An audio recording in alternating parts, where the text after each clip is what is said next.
Hello mga ka-gens! So ayan, for today's video is andito ako ngayon sa bagong playing room ng aming alaga. So ayan, i-flex ko sa inyo guys ang mga laruan ng aming alaga. So ayan, yung mga toys niya nilipat na namin dito sa bago niyang playing room.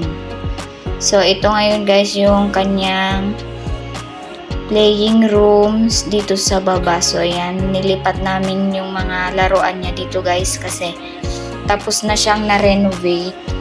And then yun nga, yung mga laruan niya na nandun sa sala nilagay na namin lahat dito. So pero yung mga iba sa compound niya yung mga ibang laruan niya. So ayan, ito yung lagi niyang mga linalaro sa salas dati. So ayan,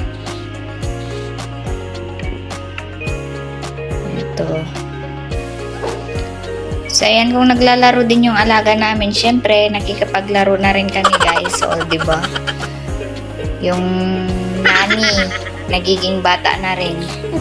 Syempre kung maglalaro yung alaga, syempre inalila pati yung nani naglalaro na din. Diba, charot lang. So ayan guys, ito yung mga laruan ng aming alaga. Yan, yung mga iba guys na laruan niya nasa room niya.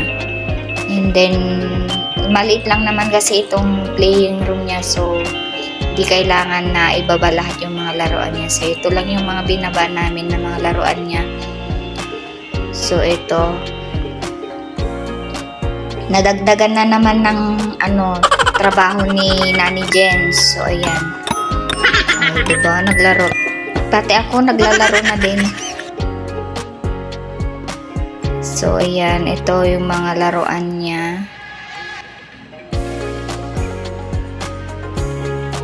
So nung baby pa siya, wala pa siyang gaanong laruan. So konti pa lang, wala pang wala pang dagdag na trabaho niya ni Jen. So ngayon guys, 1 year old na siya, 1 year 3 months na siya. Naglalaro na siya, nakakalakad na din, ang likot-likot na rin niya. So ito yung mga stuffed toys na gift nila sa kanya. So ayan, halos lahat ito guys, mga niya, stuffed toys, mga niya is gift, mga gift sa mga titas niya, titos niya.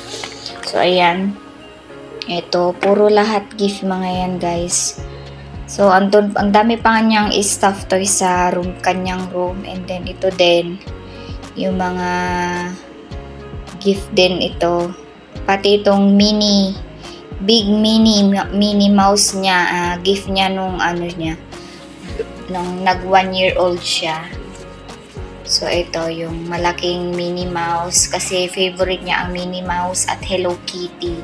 So ganyan yung mga binibigay nila sa kanya, mga ginigift nila sa kanya.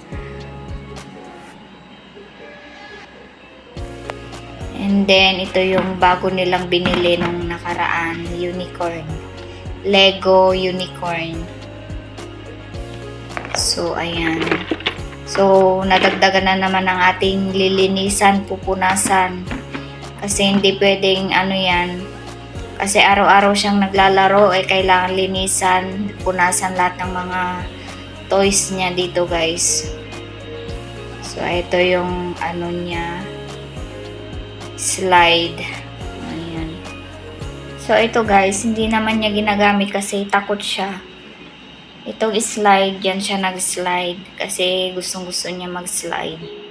So ayun lamang po guys. Thank you for watching. God bless us all. Ingat po tayong lahat. Yeah.